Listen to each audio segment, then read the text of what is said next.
안녕하세요. 업클래스 박정혁 대표입니다.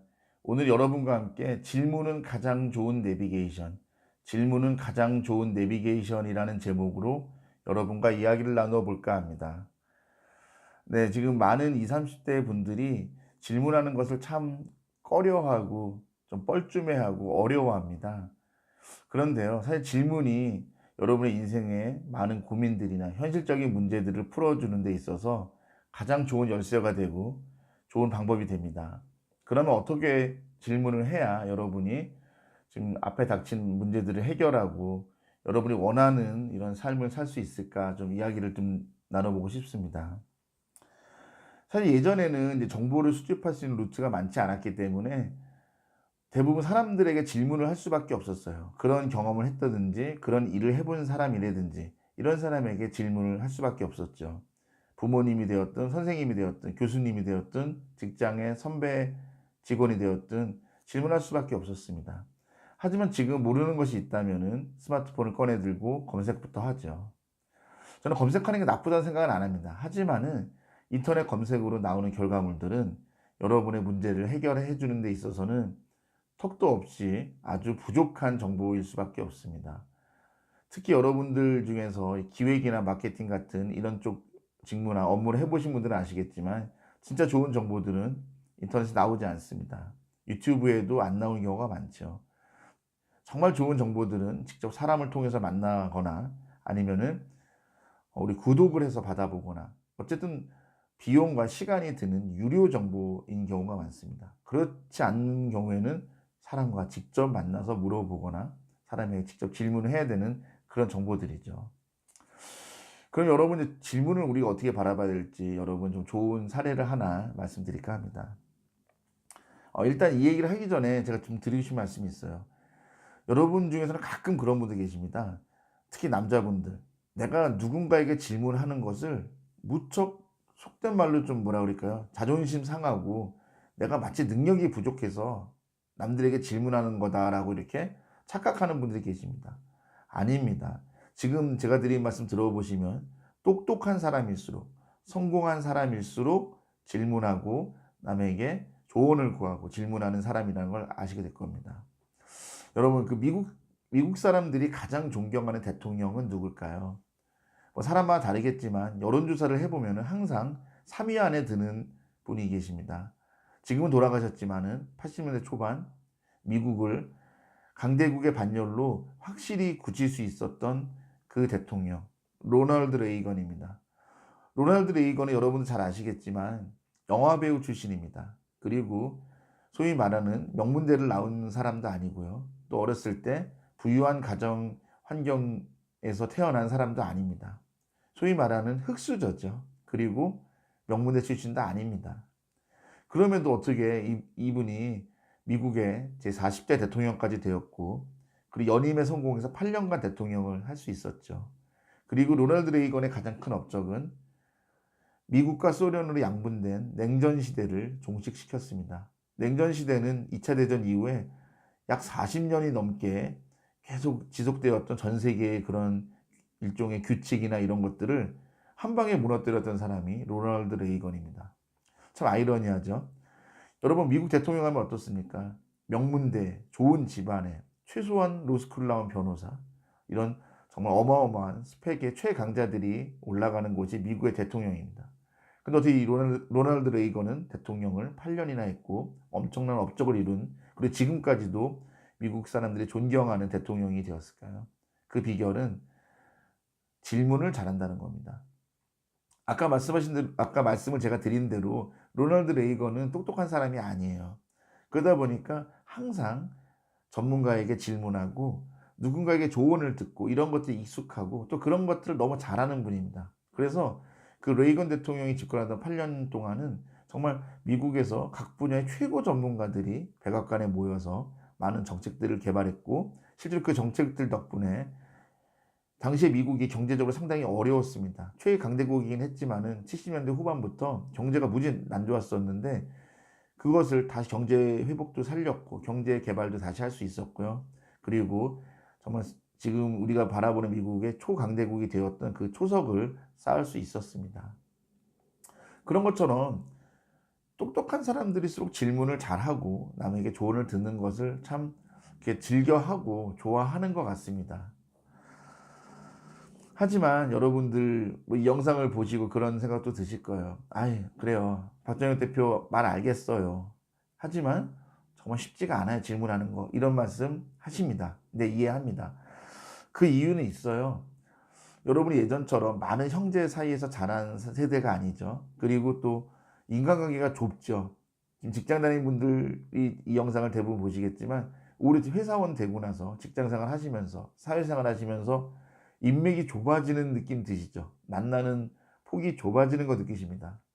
그러다 보니까 질문할 사람도 없고 질문해도 저 친구가 저 사람이 좋은 대답을 줄 리도 만무하고 뭐 그래서 질문을 안 하고 포기하는 경우도 있을 것이고요. 그리고 요즘 회사가 되었던 어디가 되었던 각 분야마다 최소한의 인력만을 가지고 운영이 되기 때문에 다들 서로 바쁘고 다들 힘이 듭니다. 그러다 보니까 누가 질문을 하고 이런 것에 대해서 친절하게 상세하게 답변을 해주고 이러기가 참 쉽지가 않아요. 질문을 하는 사람이나 답변해 주는 사람이나 귀찮고 힘든 일이죠. 그러다 보니까 서로 꺼리게 되는 그런 현실도 있다는 것을 저도 분명히 인지하고 있고, 그리고 여러분의 그런 심정도 충분히 이해합니다. 하지만 우리가 그렇다고 좋은 질문을 하고 그리고 또 좋은 조언을 듣고 하는 것들에 대해서 포기할 수는 없겠죠. 그래서 제가 지금 두 번째, 이제 앞에 전반부였다면 후반부부터는 어떤 이야기를 드릴까 하냐면은, 그럼 어떤 질문이 좋은 질문이고 또 예의 있게 질문하는 건지 말씀을 드리면서 오늘 영상을 좀 마무리할까 합니다. 일단 좋은 질문이라고 한다면은 대전제가 있습니다. 첫 번째 조건이 뭐냐면은, 일단 여러분이 그 접근할 수 있는 정보들은 여러분이 일단 다 찾아보셔야 돼요. 그게 검색이 되었든 책이 되었든 뭐가 되었든 일단 시중에 있는 정보들 여러분이 최대한 접근할 수 있는 데까지는 해보셔야 됩니다. 이게 왜 최소한의 예의가 되냐면은, 이런 것들이 없이 여러분은 아무런 노력이나 아무런 찾아본 게 없이 그냥 질문을 하면은 답변을 해주는 분이 진짜 그야말로 1부터 100까지 다 알려줘야 돼요. 이거는 사실 말이 안 되죠. 그리고 이거는 정말 예의가 아닙니다. 질문은 어떻게 해야 되냐면은, 예를 들어 1부터 100까지 있다면 여러분이 적어도 80, 90 정도까지는 알아보셔야 됩니다. 그럼에도 불구하고 해결이 안 되는 그 90에서 100까지 나머지 10이죠. 그런 부분을 질문을 하셔야 돼요. 근데 이거는 진짜 사람에게만 질문해야만 답이 나오는 부분들입니다. 이렇게 질문을 해야 답변을 해주는 사람도, 아, 이 친구가 이 문제를 풀기 위해서, 이 고민을 풀기 위해서 정말 애를 많이 썼구나, 그런 감동도 받고, 또 그리고 조언을 해줬을 때 효과가 있습니다. 그렇기 때문에 여러분이 접근할 수 있는 정보는 최대한 알아보셔야 된다는 말씀을 드리고요. 그리고 중요한 거는 또 뭐냐면 예의를 갖추셔야 돼요.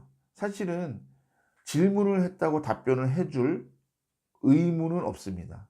그렇죠. 여러분이 그분한테 엄청난 돈을 준 것도 아니고, 그리고 그분에게 뭐 보상을 한 것도 아니잖아요. 근데 가끔 이런 분들 계세요. 내가 질문했으니 답변을 해야만 해, 이렇게 착각을 하는 분이 있어요. 아닙니다. 답변을 해주지 않을 권리도 있습니다. 그리고 답변해 주는 것은 의무가 아닙니다. 다시 말하면 뭐냐면은, 여러분이 상당히 예의 있게 질문을 하셔야 되고, 그리고 행여 내가 원하는 만큼의 수준의 답변이 안 나오더라도 여러분이 받아들일 준비가 되어 있어야 된다는 거예요. 아니면 정말 그분이 바빠서, 아니면 현실적으로 지금 대답을 해줄 수 없는 상황이라면 그것도 감수를 하셔야 됩니다. 입장 바꿔 생각해 보세요. 여러분이 만약에 무슨 중고등학교를 다니고 있는 사촌이나 이런 어린 친구들이 자꾸 와서 귀찮게 질문하고 막 그래요. 알아볼 것도 알아보지 않고. 그리고 여러분 바쁘고 그런데 정말 이렇게 어떨 때는 대답 안 해주고 싶고, 아, 니네가 찾아봐, 니네가 알아봐, 이렇게 말하고 싶을 때도 있잖아요. 그러니까 여러분들 그런 예의를 최대한 갖춰서 질문을 하시는 게 중요하고요. 그리고 여러분이 이와 더불어서 해야 될 게 뭐냐면은, 답변을 받았다면 정말 정중하게 감사 인사를 하셔야 됩니다. 이건 최소한의 예의겠죠. 그리고 마지막으로 제가 드리고 싶은 당부는 또 있습니다.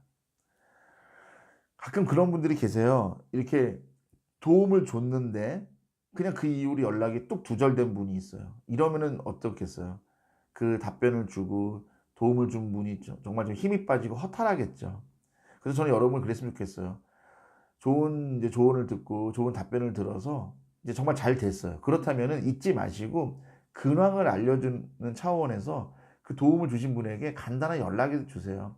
"아 지난번에 선생님이 도움을 주셔서 이런 답변을 해 주셔 갖고 제가 현실에서 이런 문제 고민했었는데 잘 해결되었습니다. 좋은 일이 생겼습니다. 너무 감사드립니다."라고 피드백을 좀 주세요, 시간이 좀 지나더라도. 그게 1 년이 되었든 2 년이 되었든 그냥 좀 주세요. 그러면은 그 답변을 준 분, 대답을 해준 분이 얼마나 감동을 받고 '얼마나 잘 됐다.' 이러지 않겠습니까? 여러분 그럴 수 있다면 그분과 정말 좋은 인간관계를 계속 지속할 수도 있는 거예요. 그런데 그냥 딱 연락 두절을 해 버리죠. 그러면 정말 힘이 빠집니다. 실제로 지금 우리나라의 미국이나 영국에 정말 똑똑한 아주 실력 있는 분들이 현재 박사과정이나 좋은 명문대에서 석박사 과정을 유학하는 분들이 제법 많습니다. 그런데 미국 대학교 홈페이지를 보신 분들은 아시겠지만은 미국 대학교에는 그 박사 과정이나 이런 분들의 그 이메일 주소나 프로필들이 소개되어 있는 경우가 많습니다. 그러다 보니까 한국에서 유학을 준비하는 이런 유학 준비생들이 그 박사 과정 분들에게 어마어마하게 연락을 많이 취한다고 그래요. 정보가 많이 없으니까. 뭐 그거 심정은 이해가 됩니다. 그래서 보통은 이제 유학을 가신 지 얼마 안 된 분들은 '아 이 친구들이 얼마나 안타까워서 이렇게 메일을 많이 보내고 연락을 하나.' 싶어 갖고 친절하게 그 바쁜 와중에도 답장을 준다고 합니다. 사실 유학 생활 첫 해, 둘째 해 같은 경우는 엄청 힘들다고 그래요. 그런데도 시간을 쪼개서 답장을 주고 그러는데 다 연락 두절이 된답니다. 그런 것들이 쌓이면은 이 사람들이 아주 감정이 폭발하겠죠. 그래서 실제로 이제 유학 연차가 좀 많으신 분들은 어떠한 그 질문이 와도 답장을 안 주는 분들도 제법 많다고 알고 있습니다. 그러니까 이분들도 상당히 마음의 상처를 받으신 거죠. 예, 제 말씀은 그겁니다. 입장 바꿔 생각을 해 보시고 질문을 하더라도 예의 있게 하시고 또 도움을 받았으면은 좋은 피드백을 계속 남기는 것이 최소한의 예의다. 그리고 그런 것들을 서로 주고받으면서 서로 성장하는 거다. 이런 말씀드립니다. 네, 지금까지 경청해 주셔서 너무 감사드리고요. 어쨌든 여러분 좋은 질문 많이 하셔서 여러분 발전하시기 바라고 여러분이 원하는 꿈과 목표 이루시길 바라고 인생의 많은 문제들, 사회생활의 많은 걱정과 고민들 해결하셨으면 좋겠습니다. 그리고 저도 열려 있습니다. 하지만 아까 얘기한 대로 저에게 좋은 질문, 예의 바른 질문을 해 주신다면 저는 언제든지 여러분을 도울 준비가 되어 있습니다.